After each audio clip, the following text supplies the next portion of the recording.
નમસ્કાર મિત્રો, D farmer ચેનલમાં તમારું સ્વાગત છે। દેશ, દુનિયા અને ગુજરાતના તાજા, મોટા અને સૌથી મહત્વપૂર્ણ સમાચાર જાણીએ તે પહેલા ચેનલમાં નવા હોય તો ચેનલને જરૂરથી સબસ્ક્રાઇબ કરી અને વિડીયોને લાઇક કરી દેજો।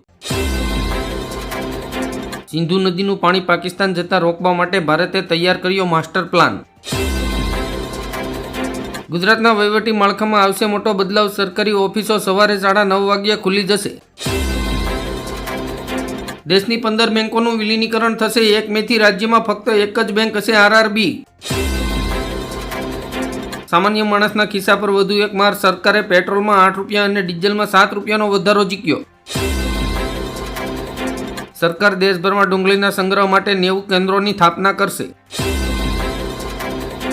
રેવત રેડ્ડીએ પીએમ મોદીને કરી અપીલ, પાકિસ્તાનને 2 ભાગમાં વહેંચો અને પીઓકેને ભારતમાં ભેળવી દો।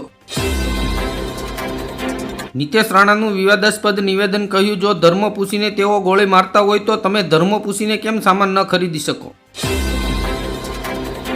ગરીબો માટે કેન્દ્ર સરકારની સ્કીમ માનધન યોજના હેઠળ દર મહિને મળશે 3000 રૂપિયાનું પેન્શન। ભારત પાકિસ્તાન વચ્ચેના તણાવ વચ્ચે ચીને પાકિસ્તાનને આપ્યા હથિયાર। દાહોદમાં મનરેગા યોજનામાં 70 કરોડનું કૌભાંડ, એન્જિનિયર અને કર્મચારીઓ સામે ફરિયાદ દાખલ કરી। દિલ્હી સરકારે પણ કેન્દ્રના આદેશનો અમલ કર્યો, પાકિસ્તાનીઓને તાત્કાલિક ભારત છોડી દેવાનો નિર્દેશ આપ્યો। મહાદેવના ભક્તો માટે સારા સમાચાર, કૈલાસ માનસરોવર યાત્રા માટે રજીસ્ટ્રેશન શરૂ। પાકિસ્તાનના ફાઇટર જેટ બાંગ્લાદેશમાં તૈનાત, ભારત પર 2 સરહદોથી થશે હુમલો। મોહન ભાગવતે કહ્યું, અહિંસા આપણો ધર્મ છે, પરંતુ અત્યાચારીઓને સજા આપવી એ રાજાની ફરજ છે। પીએમ કિસાન યોજનાના લાભાર્થી ખેડૂતોએ ફાર્મર રજિસ્ટ્રી હેઠળ નોંધણી કરાવવી ફરજિયાત।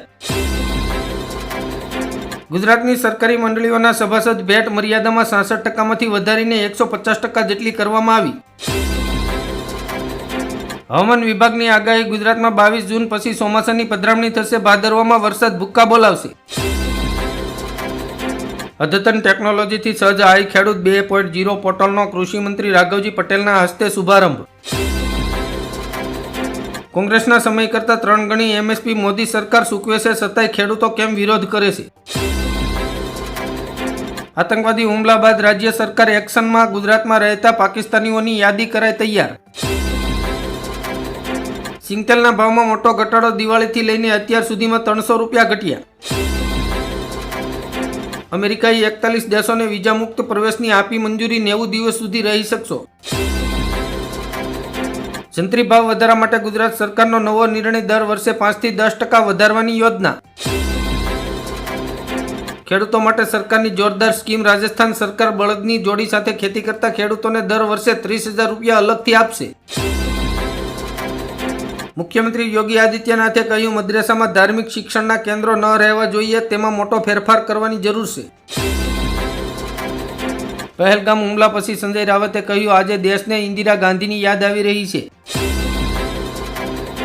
સુરતમાં પીપી સવાણી અને ડાયમંડ હોસ્પિટલમાં હાર્ટ એટેકના ખોટા રિપોર્ટ જનરેટ કરીને 5 કરોડ રૂપિયાનો વીમો પકવવાનું રેકેટ ઝડપાયું।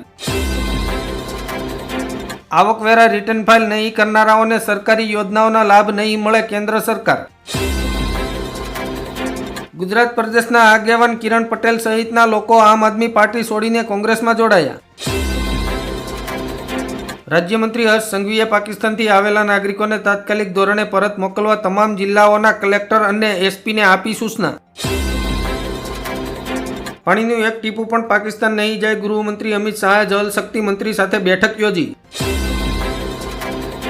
રાજ્યમાં 8 વર્ષ જૂના કોમર્શિયલ વાહનોને ક્રેપ કરાવનાર વાહન માલિકોને આરટીઓનું તમામ લેણું માફ। પીએમ મોદી આજે મધુબનીની મુલાકાત લેશે, બિહારને 13,480 કરોડના પ્રોજેક્ટની ભેટ આપશે। પહેલગામ હુમલા બાદ ક્રિકેટર ગૌતમ ગંભીરને મળી જાનથી મારી નાખવાની ધમકી। પાકિસ્તાની આતંકવાદી હાફિઝ સઈદે મોદીને આપી ધમકી, કહ્યું પાકિસ્તાનમાં પાણી બંધ થશે તો નદીમાં લોહી વહેશે। બિહાર વિધાનસભા ચૂંટણી પહેલા પશુપતિ પારસે એનડીએ સાથે તોડ્યું ગઠબંધન। પહેલગામ આતંકી હુમલામાં ગુજરાત સરકાર રાજ્યના પીડિતોના પરિવારને 5 લાખ રૂપિયા આપશે। પહેલગામ આતંકી હુમલાને લઈને મોરબીમાં આક્રોશ. વિશ્વ હિન્દુ પરિષદે કહ્યું દુકાનો જોઈને સામાન ખરીદો. સુરત અને તાપી જિલ્લાના ખેડૂતો અને પશુપાલકોને સુમલ ડેરી દ્વારા કિલો ફેટે 120 રૂપિયાનું બોનસ આપવામાં આવશે.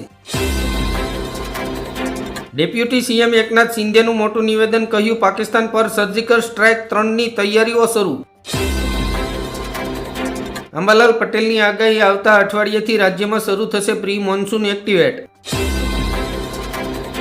ભારતનું વલણ જોઈને ડરી ગયું પાકિસ્તાન. એલઓસી પર સેના સાથે 20 ફાઇટર એરક્રાફ્ટ તૈનાત. આતંકવાદી હુમલાના પગલે ભારત સરકારે પાકિસ્તાની નાગરિકોના વિઝા કર્યા રદ. પાકિસ્તાન સાથેના તણાવ વચ્ચે ભારતે કર્યું મિસાઇલ પરીક્ષણ. અરબી સમુદ્રમાં નૌકાદળની કાર્યવાહી. ભારતની કડક કાર્યવાહીથી પાકિસ્તાની સ્ટોક માર્કેટમાં હાહાકાર. 5 મિનિટમાં 2500 પોઈન્ટનો કડાકો. સરકારનો ઐતિહાસિક નિર્ણય. તમામ જમીનો જૂની શરતોની ગણાશે. ઝડપથી એને થશે. પહેલગામ હુમલા બાદ ભારતે સમુદ્રમાં ઉતાર્યો કાળ. જોઈને થરથર કાપશે પાકિસ્તાન. ગુજરાત ટેકનોલોજી યુનિવર્સિટી સહિતની પરીક્ષાઓમાં ગેરરીતિમાં ઝડપાયેલા 143 વિદ્યાર્થીઓની આખરી સજા જાહેર કરાઈ. પેટ્રોલ પર ફરી રાહત. નાયરા એનર્જીની મહાબચત ઉત્સવ યોજનામાં પ્રતિ લિટરે 3 રૂપિયાનું ડિસ્કાઉન્ટ. પહેલગામ આતંકવાદી હુમલાને લઈને 30 એપ્રિલ સુધી શ્રીનગર જતા મુસાફરો માટે તમામ કેન્સલેશન અને શિડ્યુલ ચાર્જ માફ. સંજય રાવતે કહ્યું જમ્મુ કાશ્મીરમાં આતંકવાદી હુમલા માટે ભાજપ જવાબદાર છે. પાકિસ્તાનીઓને 48 કલાકનું અલ્ટિમેટ. ભારતમાં પાકિસ્તાની દૂતાવાસ બંધ. પહેલગામ આતંકવાદી હુમલા બાદ મોટી કાર્યવાહી. કાશ્મીરમાં 1500 લોકોની કરી અટકાયત. પીએમ મોદીએ કહ્યું પાકિસ્તાનનું હુક્કા પાણી બંધ. ભારતે પાકિસ્તાન સાથે સિંધુ જળ સંધિ કરી રદ. જમ્મુ કાશ્મીરમાં થયેલા હુમલાને લઈને કાશ્મીરમાં ફરવા જવાના 80% બુકિંગ કેન્સલ. મમતા બેનર્જીએ કહ્યું મુર્શિદાબાદ રમખાણો પાછળના કાવતરાનો ખુલાસો કરીશું. ભારતે સ્ટીલના ઉત્પાદનોની આયાત પર 12% સેફગાર્ડ ડ્યુટી લગાવી. 200 દિવસ સુધી રહેશે લાગુ. આરબીઆઈએ લીધો મોટો નિર્ણય. 10 વર્ષના બાળકો જાતે જ ઓપરેટ કરી શકશે પોતાનું બેંક એકાઉન્ટ. વિસાવદરની પેટા ચૂંટણીમાં શંકરસિંહ વાઘેલાની એન્ટ્રી થતાં જ રાજકારણ ગરમાયું. ઉત્તર પ્રદેશમાં 5 વર્ષ પછી વીજળીના દરમાં 1.24% વધારો. ભારત અને સાઉદી અરેબિયાએ 6 કરારો પર હસ્તાક્ષર કર્યા. મોદી હજ કોટા પર કરશે ચર્ચા. ગુજરાતમાં જમીનની માલિકી હક અંગે સરકારનો મોટો નિર્ણય. ભાડાપટ્ટાની જમીન કાયમી થશે. હેમંતા બિસ્વા શર્માએ કહ્યું કોંગ્રેસે તેમનું ચૂંટણી ચિહ્ન પંજાની જગ્યાએ લુંગી કે ધોતી કરી દેવું જોઈએ. દ્વારકા સહિત રાજ્યના 10 મંદિરોની વાર્ષિક આવક 74 કરોડને પાર.